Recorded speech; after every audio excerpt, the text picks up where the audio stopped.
Welcome to restart परीक्षा। आज 10 मार्च 2024 है, तो आज की डेट के जितने भी करंट अफेयर से क्वेश्चन बनेंगे उसके बारे में डिटेल जानकारी मिलेगी इस वीडियो में। तो चलिए शुरुआत करते हैं पहले क्वेश्चन से। फर्स्ट क्वेश्चन है जो आज का, वो है भारतीय रिजर्व बैंक ने स्थानीय मुद्राओं के उपयोग को बढ़ावा देने के लिए किसके साथ समझौता किया है? तो ये क्वेश्चन का आंसर है बैंक इंडोनेशिया। किसके साथ? बैंक इंडोनेशिया के साथ अभी समझौता किया है। तो भारतीय रिजर्व बैंक के गवर्नर कौन है? शक्तिकांत दास। बैंक इंडोनेशिया के गवर्नर हैं पेरी वारजोई। इन दोनों ने इस समझौते पे हस्ताक्षर किए हैं और स्थानीय मुद्राओं के उपयोग को बढ़ाने के लिए भारतीय रिजर्व बैंक ने बैंक इंडोनेशिया के साथ ये समझौता किया है। नेक्स्ट क्वेश्चन है, सैन्य गठबंधन नाटो का नया सदस्य कौन सा देश बना है? नया सदस्य कौन सा देश बना है? तो सबसे पहले नाटो को समझते हैं। NATO North Atlantic North Treaty Organisation इसकी फुल फॉर्म है और इसका जो हेडक्वार्टर है वो ब्रुसेल्स बेल्जियम में है। ब्रुसेल्स बेल्जियम में है। अब यूरोपीय देश स्वीडन नाटो का नया सदस्य अभी बना है। यूक्रेन पर रूस के 2022 के आक्रमण के बाद यूरोप में रूसी आक्रामकता के बारे में चिंताएं बढ़ गई और इसलिए स्वीडिश प्रधानमंत्री उल्फ क्रिस्टन ने इस बात की घोषणा की है, नाटो 32 सदस्य देशों का एक अंतर सरकारी सैन्य गठबंधन है। इसकी स्थापना जो है 4 अप्रैल 1949 में की गई थी और इसके सेक्रेटरी, जो सेक्रेटरी जनरल ऑफ नाटो हैं, वो है एन्स स्टोल्टनबर्ग। कौन है? Jens Stoltenberg. इनका ध्यान रखना, ये इसके भी secretary general of NATO Jens Stoltenberg है। ना अगले क्वेश्चन के बारे में बात करते हैं। अगला क्वेश्चन है हमारा, भारतीय तटरक्षक बल किस देश के साथ सी डिफेंडर्स 2024 का आयोजन करेगा? तो ये करने जा रहा है भारतीय तटरक्षक बल सशक्त बनाने के लिए अमेरिकी तटरक्षक बल के साथ संयुक्त अभ्यास सी डिफेंडर्स 2024 का आयोजन करेगा। यह संयुक्त अभ्यास 9 और 10 मार्च को 2024 9 और 10 मार्च 2024 को पोर्ट ब्लेयर के तट पर संचालित किया जाएगा। तो इसका आंसर क्या हो जाएगा? यूएसए। तो भारतीय तटरक्षक बल यूएसए के साथ सी डिफेंडर्स अभ्यास करने जा रहे हैं। ओके, नाउ नेक्स्ट क्वेश्चन की बात करते हैं। भारत की तीनों सेनाओं का संयुक्त अभ्यास भारत शक्ति का आयोजन कहाँ किया जाएगा? तो इसका भी आयोजन जैसलमेर राजस्थान में किया जाएगा। ये 12 मार्च को होने वाला भारत शक्ति अभ्यास में chief of defence staff general Anil Chauhan समेत तीनों सेनाओं के शीर्ष अधिकारी इसमें शामिल होने वाले हैं। ये सेकंड जनरल अनिल चौहान जी सेकंड सीडीएफ हैं। इससे पहले बिपिन रावत जी थे जिनकी एरोप्लेन क्रैश में डेथ हो गई थी। उसके बाद ये पद खाली था। अभी रिसेंटली अनिल चौहान जी को सीडीएस बनाया गया है। तो ये क्वेश्चन भी आप याद कर सकते हैं कि सेकंड जनरल कौन है? तो वो हैं आपके अनिल चौहान जी। किसको बनाया गया है? अगला क्वेश्चन जो है हमारा वो होगा, हाल ही में अंतरराष्ट्रीय सौर गठबंधन में कौन नया सदस्य बना है? तो पनामा एक कंट्री है जो अंतरराष्ट्रीय सौर गठबंधन का नया सदस्य बना है। अंतरराष्ट्रीय जो सौर गठबंधन है उसको बोलते हैं इंटरनेशनल सोलर अलायंस का 97वां सदस्य बना है ये पनामा। तो इसकी स्थापना जो हुई थी वो भारत और फ्रांस के संयुक्त प्रयास के रूप में की गई थी। इंटरनेशनल सोलर अलायंस का उद्देश्य जो है वो ऊर्जा के क्षेत्र में परिवर्तन लाना है। अजय माथुर आईएएस हैं ये। Ajay Mathur international solar alliance के वर्तमान महानिदेशक हैं। अंतर्राष्ट्रीय सौर गठबंधन का मुख्यालय जो है गुड़गांव भारत में है। 30 नवंबर 2015 को लॉन्च किया गया था। ये कब किया गया था लॉन्च? 30 नवंबर 2015 को लॉन्च किया गया था। तो इस क्वेश्चन का आंसर क्या हो गया? ए। आंसर ए सही है। हाल ही में अंतरराष्ट्रीय सौर गठबंधन में कौन नया सदस्य बना है? तो ये है पनामा। ओके, नाउ अगले क्वेश्चन की बात करते हैं। तो राष्ट्रपति मुर्मू ने हाल ही में किसे राज्य के लिए मनोनीत किया है, राज्यसभा के लिए मनोनीत किया है? तो ये हैं सुधा मूर्ति।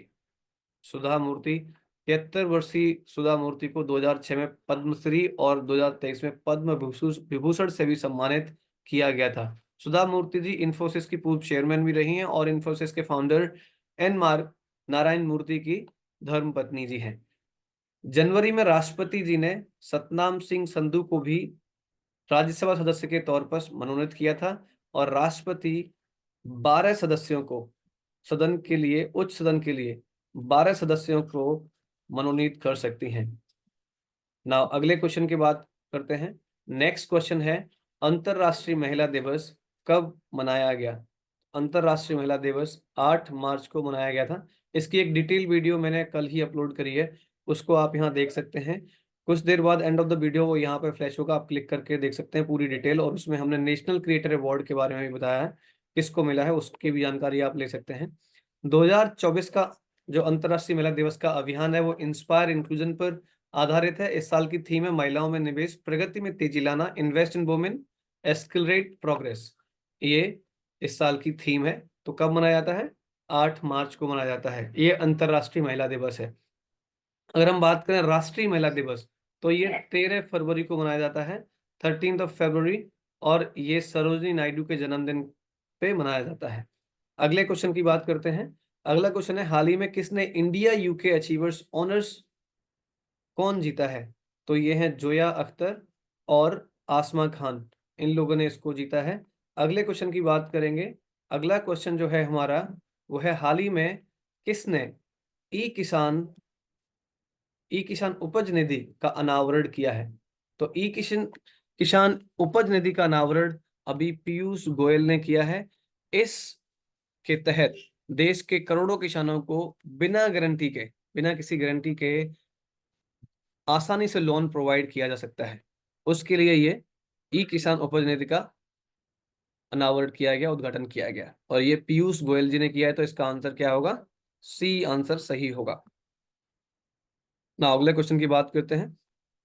हाल ही में भारत की पहली ड्राइवरलेस मेट्रो ट्रेन की शुरुआत कहाँ होगी? इसकी शुरुआत बेंगलुरु में की गई है, प्रधानमंत्री मोदी ने इसका उद्घाटन किया है। ये तो ड्राइवरलेस मेट्रो हो गई, और बहुत ही जल्दी चेन्नई में भी स्टार्ट होगी, क्योंकि ये दोनों ही जगह काम चल रहा था। तो यहाँ पे पहले रेडी हो गई है, तो बेंगलुरु में स्टार्ट हो चुकी है। अच्छा, एक और क्वेश्चन आ सकता है कि रिसेंटली प्रधानमंत्री मोदी ने किस जगह अंडर वाटर पहली मेट्रो को बनाया है? तो वो उसका आंसर होगा आपका कोलकाता। कोलकाता में अंडर वाटर मेट्रो अभी रिसेंटली तैयार की गई है। और यहाँ पे जो सबसे गहरा मेट्रो स्टेशन है वो हावड़ा है, और ये हुगली नदी के नीचे चलती है मेट्रो। ओके, नाउ अगला क्वेश्चन की बात करते हैं। नेक्स्ट क्वेश्चन होगा, हाल ही में किस देश के प्रधानमंत्री ने मुस्लिम देशों के लिए साझा मुद्रा की वकालत की है? किसने वकालत की है कि एक ही साझा, मतलब एक कॉमन करेंसी बनाई जाए? तो ये बात हुई है अभी रिसेंटली, बांग्लादेश की प्रधानमंत्री शेख हसीना जी ने की है अभी रिसेंटली। डी एट गट एक संगठन है, उसमें 8 कंट्री आते हैं, Bangladesh, Egypt, Indonesia, Iran, Malaysia, Nigeria और पाकिस्तान, टर्की। ये 8 मुस्लिम देश डी 8 के मेंबर हैं। और डी 8 के सारे देशों के प्रतिनिधि अभी ढाका में शेख हसीना से बिजनेस मीट के लिए आए थे। उसी में डिस्कशन हुआ था, और हे शेख हसीना ने इसका सजेशन दिया था कि जिस तरीके से यूरोप में सारे जो बिजनेस ट्रांजेक्शन्स होती हैं उसमें केवल यूरोपियन कंट्री में यूरो करेंसी कॉमन है, वो चलती है, सेम तरीके से हम इन 8 मुस्लिम देशों की एक कॉमन करेंसी बना लें, जिससे हमारा जो बिजनेस है वो स्मूथ हो जाएगा। तो ये किसने कहा है? ये बांग्लादेश की प्रधानमंत्री शेख हसीना ने कहा है। अभी बांग्लादेश और किस चीज के लिए फेमस था? अभी इन्होंने अंडर 19 एशिया कप जीता था बांग्लादेश ने, और बांग्लादेश की प्रधानमंत्री शेख हसीना ने पद्म ब्रिज रेल लिंक का उद्घाटन किया है।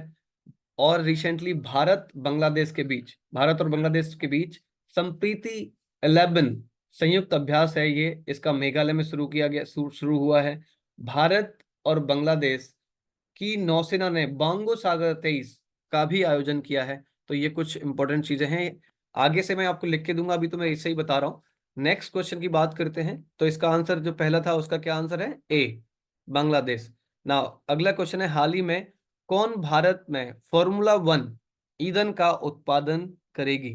तो इस क्वेश्चन का आंसर है इंडियन ऑयल। कौन करेगा?